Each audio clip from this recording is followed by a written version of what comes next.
오늘 우리에게 주신 하나님의 말씀은 마태복음 11장 7절에서 15절의 말씀입니다. 신약성서 17면입니다.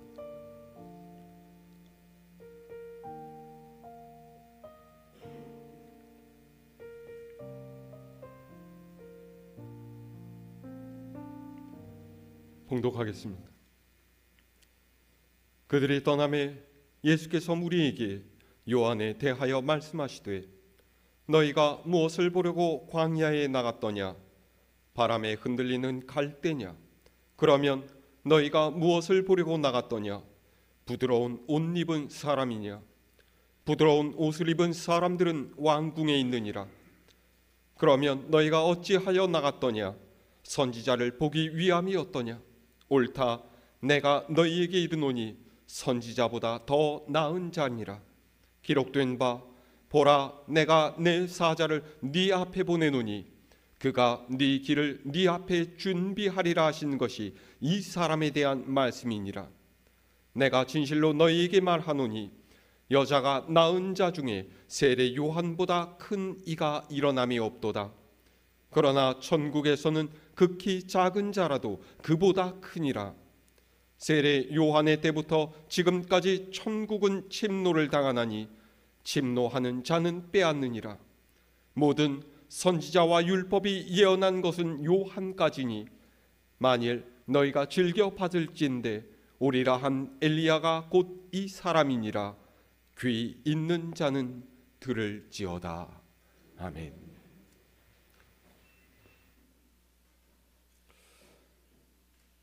지금 우리는 사랑과 평화의 왕으로 오시는 우리 주님을 기다리는 대림절기를 살아가고 있습니다. 하지만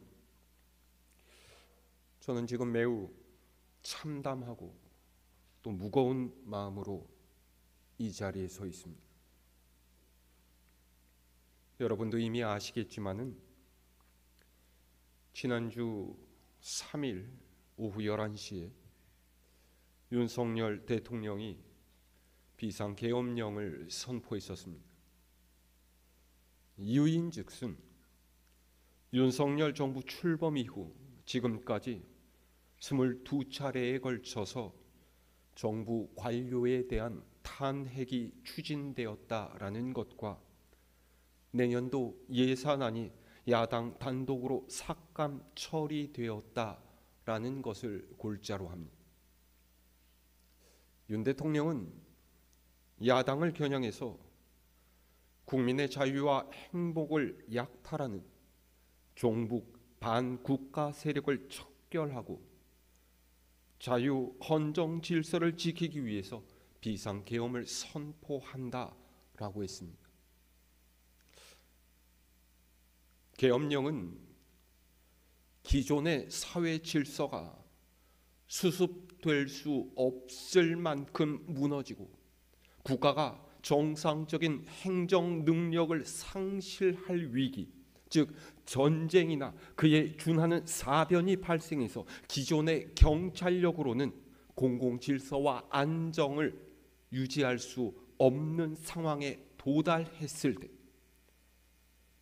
군대를 투입해서 안정을 꾀하는 것을 의미합니다. 계엄에는 경비계엄과 비상계엄 두 종류가 있는데 경비계엄은 군대가 경찰과 협조해서 치안을 유지하는 정도이지만 비상계엄은 적과의 교전 상태나 사회가 극도로 혼란에 빠졌을 때 선포되는 것으로 국가 대부분의 권한을 군대가 가져갑니다. 국회도 기능할 수 없고요. 모든 언론과 방송뿐만 아니라 집회와 결사의 자유, 심지어는 개인이 누리던 생활의 자유마저도 통제를 받아야 합니다. 정상적인 경제 활동이 중단되기 때문에 환율이 급등하면서 외국인 투자자는 썰물처럼 빠져나가고 기업과 소매상들의 매출이 줄어들면서 마치 얼마 전 코로나 위기로 경제가 주저앉았을 때처럼 되는 거예요. 더욱 심각한 것은 우리나라의 역사를 볼 때 이 계엄령이 사회 질서 유지가 아닌 정치적인 목적으로 남용되어서 민주주의와 인권을 침해할 우려가 크다라는 것입니다. 왜냐하면 계엄령을 위반했다고 판단되는 그 어느 누구라도 영장을 동반한 합법적인 절차가 없이 체포, 구금, 압수수색을 할 수 있고 심지어는 계엄법에 의해서 처단할 수 있다는 조항이 있기 때문입니다. 이것은 우리 사회가 민주화 이전, 그러니까 70년대 박정희 정권이나 80년대 전두환 정권 때로 다시 돌아가게 된다라는 의미입니다.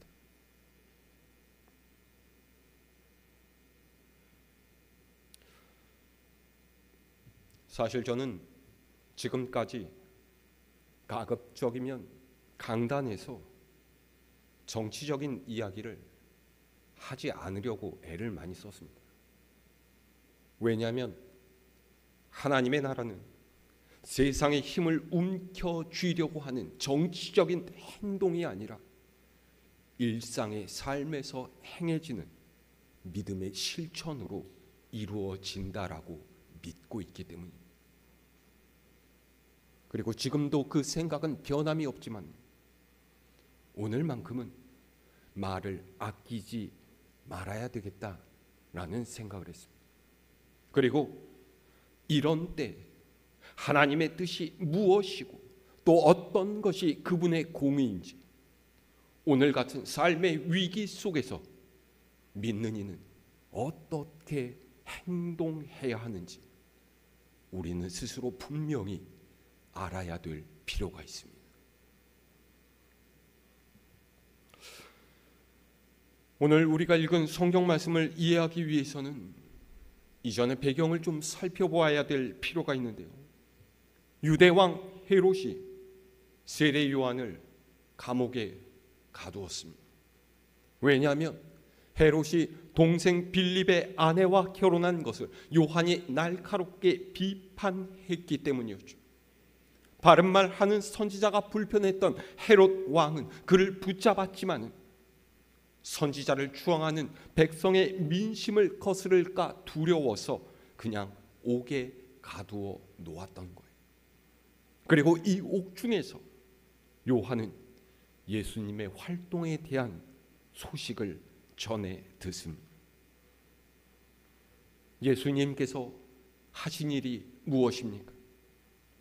주님께서는 회당과 마을 어귀에서 말씀을 전하시고 병자들과 귀신 들린 이들을 고치시고 사회적으로 천대받고 소외당하는 이들을 위로하시며 그들의 친구가 되어 주셨습니다. 그런데 요한은 이런 예수님의 소식을 듣고서 의구심이 생겼습니다. 왜요? 그가 기대했던 메시아는 심판하시는 메시아였기 때문이에요. 뒤틀린 것을 바로잡으시고 잘못된 것을 고치시며 악을 행하는 이들을 징벌하시는 그런 주님을 요한은 기대했던 것이기에 사람들에게 도끼가 이미 나무 뿌리에 놓였으니 좋은 열매를 맺지 않는 나무는 다 찍혀서 불에 던져질 것이라고 외쳤고, 주님께서 오셔서 타작마당을 깨끗이 해서 알고 온 곳간에 드리고 죽정이는 꺼지지 않는 불에 던지실 것이라고 얘기했던 거예요. 그런데 예수님께서는 요한이 기대하고 또 예상했던 그 어떤 일도 하지 않으셨습니다. 그래서 요한은 제자들을 예수님께 보내서 물어보아야만 했어요. 오늘 말씀이 3절에는요 이렇게 되어 있습니다. 오실 그이가 당신이오니이까 우리가 다른 이를 기다리오리이까.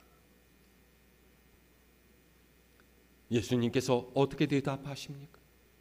자, 우리 오늘 말씀이 4절에서 5절의 말씀 함께 읽어볼까요?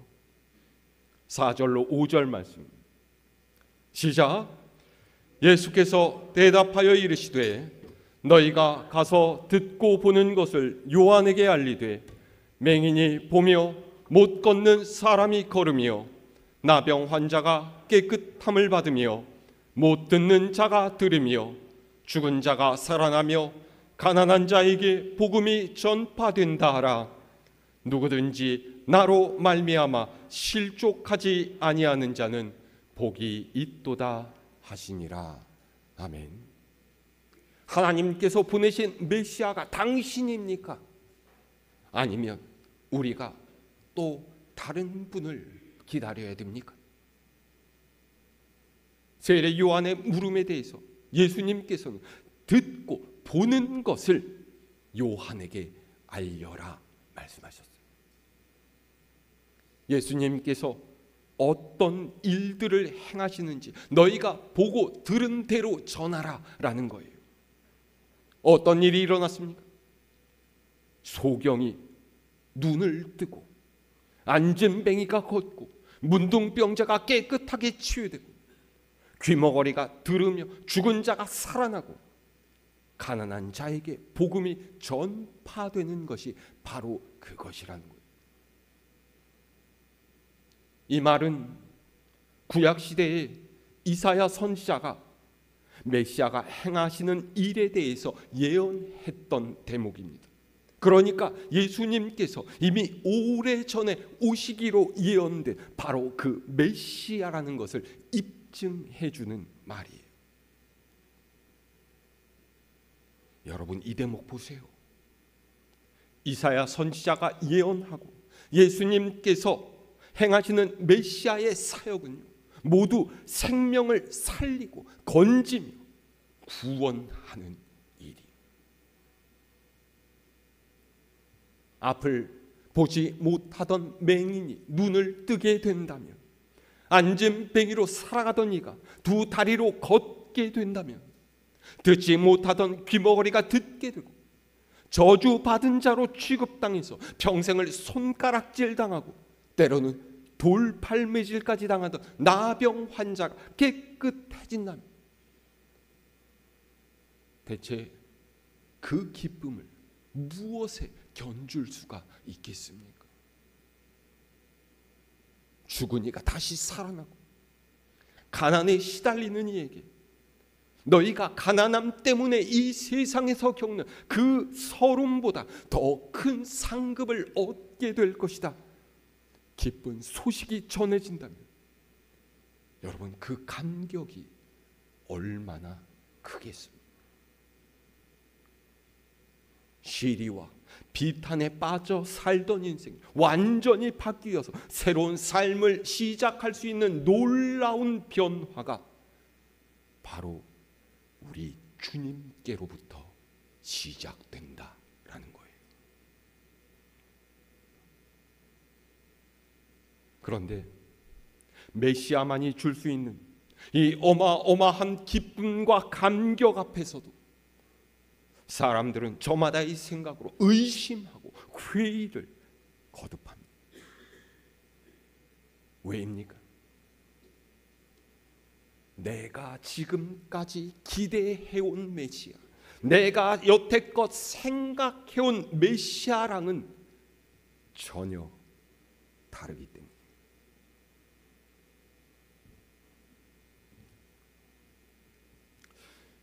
여러분 아주 쉬운 예를 하나 들어볼까요? 제가 사진 하나 보여드리겠습니다.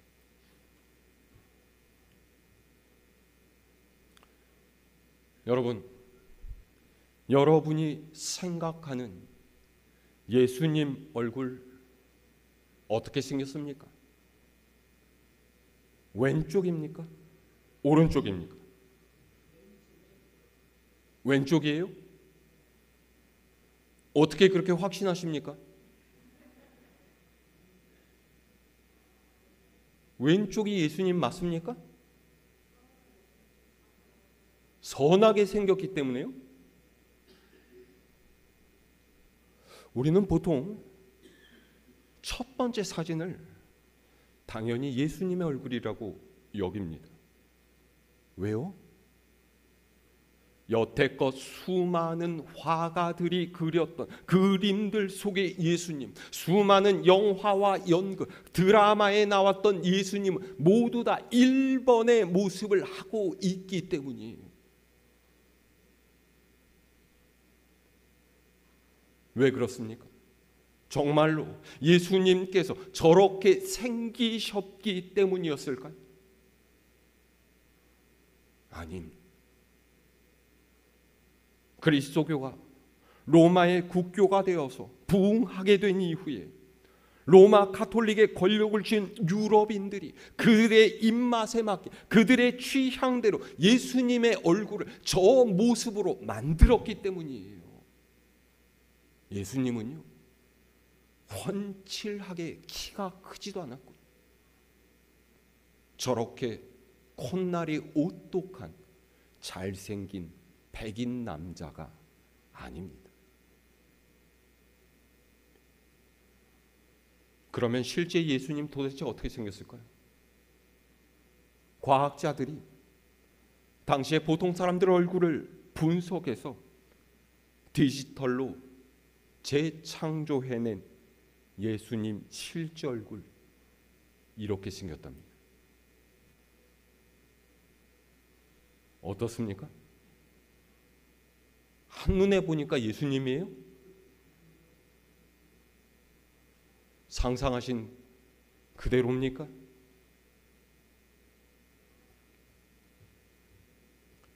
여러분, 제가 왜 이런 이야기를 여러분들께 드리겠습니까? 오늘날의 우리도 마찬가지예요. 우리는 전부 예수님을 구주로 고백하고요, 하나님께서 우리의 창조주이심을 믿지만은 우리의 믿음은 저마다 조금씩 다릅니다. 생각도 다르고 행동도 다르고 자신이 느끼는 은혜의 크기마저도 달라요. 저마다의 생각과 판단으로 하나님의 역사는 이러저러한 것이라고, 하나님께서 주시는 복은 이런저런 것이라고 생각을 합니다. 목사들도 다 달랐어요. 어떤 목사는 이렇게 이야기하고 어떤 목사는 또 저렇게 이야기하죠. 사람과 사람도 이렇게 다른데 하나님과 사람, 얼마나 엄청난 차이가 있겠습니까? 하나님의 뜻과 생각은 하늘과 땅만큼 엄청난 차이가 있는 거예요. 요한의 제자들이 떠난 후에 예수님께서 제자들에게 말씀하셨죠. 자, 오늘 7절에서 11절까지의 말씀 우리 다시 함께 읽어볼까요? 7절로 11절 말씀 시작. 그들이 떠나매 예수께서 무리에게 요한의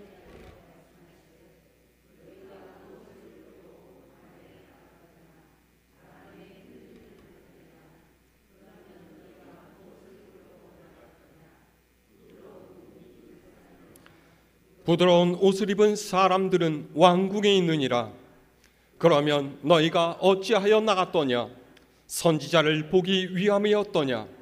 옳다, 내가 너희에게 이르노니 선지자보다 더 나은 자니라. 기록된 바 보라, 내가 내 사자를 네 앞에 보내노니 그가 네 길을 네 앞에 준비하리라 하신 것이 이 사람에 대한 말씀이니라.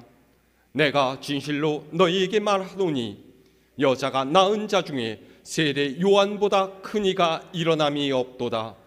그러나 천국에서는 극히 작은 자라도 그보다 크니라. 아멘. 예수님께서 뭐라고 하셨습니까? 너희가 광야에 나가서 보려고 한 것이 무엇이? 바람에 흔들리는 갈대나 혹은 왕궁에서 입을 듯한 좋은 옷 입은 사람을 보려고 광야로 간 것 아니지 않느냐? 그러면 선지자를 보러 갔더니 옳다. 요한이야말로 선지자보다 큰 사람이다. 하지만 천국에서는 지극히 작은 사람일지라도 요한보다 크다. 무슨 말입니까? 세상에서 보이는 것으로 하나님의 뜻을 판단하지 말라는 거예요. 세상의 뜻과 이치대로 따지면 하나님의 나라는 볼 수도 없고 들어갈 수도 없다라고 하십니다. 여러분, 예수님의 말씀을 귀담아 들으시기를 바랍니다. 세상의 가치로 따지자면 우리의 믿음이야말로 허황된 것이 아닐 수 없어요.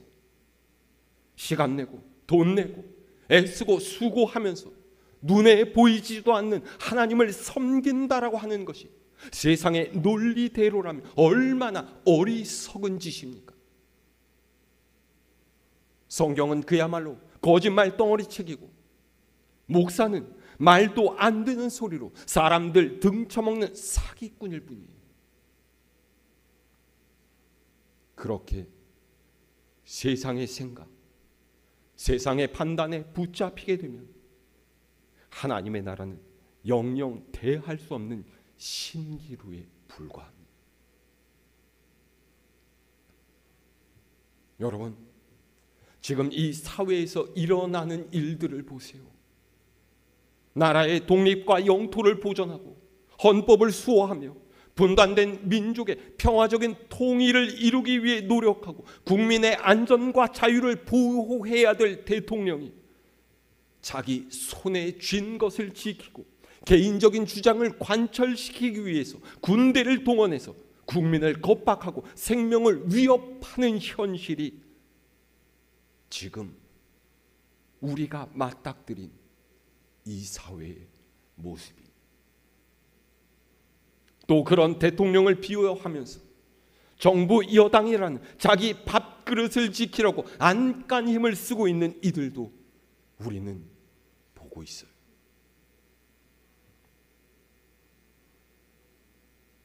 여러분,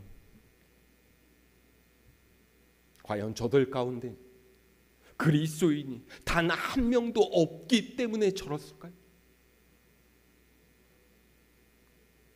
그러면 저들 누군가에게서 맹인과 안진뱅이, 귀머거리와 나병 환자가 없는 그런 기쁨이 있다라는 것을 발견할 수가 있겠습니까? 저들 중 누구에게 생명을 살리는 메시아의 사랑이 나타나고 또 저들 중 누구에게서 넘어지고 깨지고 주저앉은 이를 보듬어 안는 주님의 위로를 발견할 수가 있겠습니까? 도대체 무엇을 보려고 저들은 광야에 나갔습니까? 또 저들의 모습 속에서 여러분 무엇을 보고 계십니까?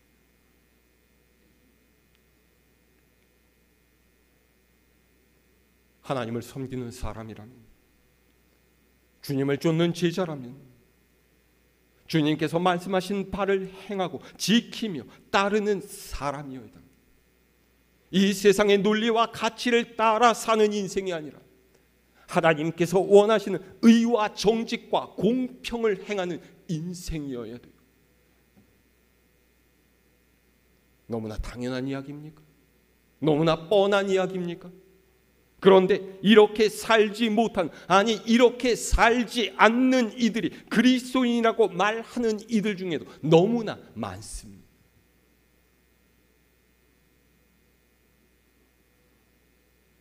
대통령 말로는 영부인이 구약 성경을 다 웬다던데 외우면 무엇합니까? 말씀을 지켜 사는 게 중요하죠. 그렇게 허위와 위선에 덮여 살던 바리새인과 서기관들, 우리 주님께서 가장 미워하시지 않았습니까? 여러분, 입으로 거짓을 말하면서 주님의 오심을 기다린다라고 말해서는 안 됩니다.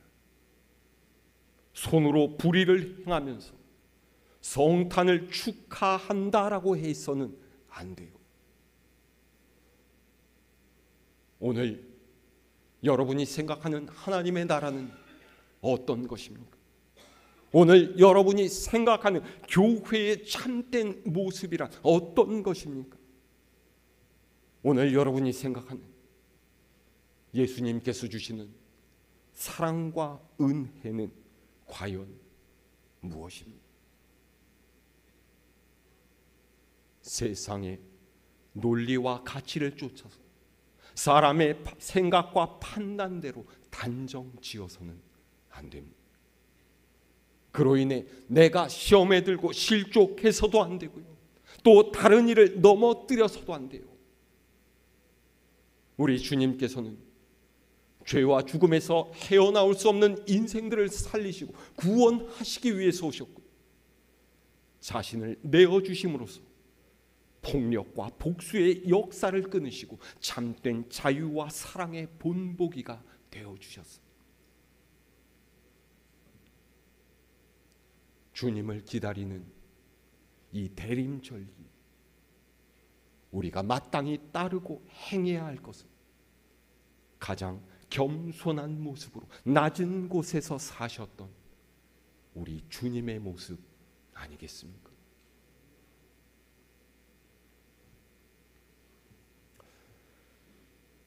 사실 오늘 우리가 속한 교단인 한국 기독교 장로회에서는 비상식적이고 반민주적인 비상계엄 사태를 규탄하면서 오늘 오전 예배를 나라와 민족을 위한 특별 예배를 드리고 공동 기도문과 함께 총회장 서신을 낭독해 달라고 요청해 왔습니다. 그런데 저는 오늘 설교만으로도 충분히 여러분들께 전달이 되었다라고 믿습니다. 교단 총회장 서신은 교회 게시판에 있으니 여러분 한 번씩 읽어주셨으면 좋겠고요. 이런 때일수록 더 많이 나라와 민족을 위해서 기도해 주시기를 바랍니다. 하나님의 뜻이 어디에 있는지 우리 스스로 고민해야 되고요, 올바른 일에 목소리 내는 것을 주저해서는 안 됩니다. 대림절 둘째 주일, 온 세상에 참된 사랑과 평화를 채우시는 성령님의 이끄심과 돌보심이 우리 갈보리 교회 모든 교우님들의 삶의 자리 위에 함께 하시기를 우리 주님의 이름으로 축원합니다.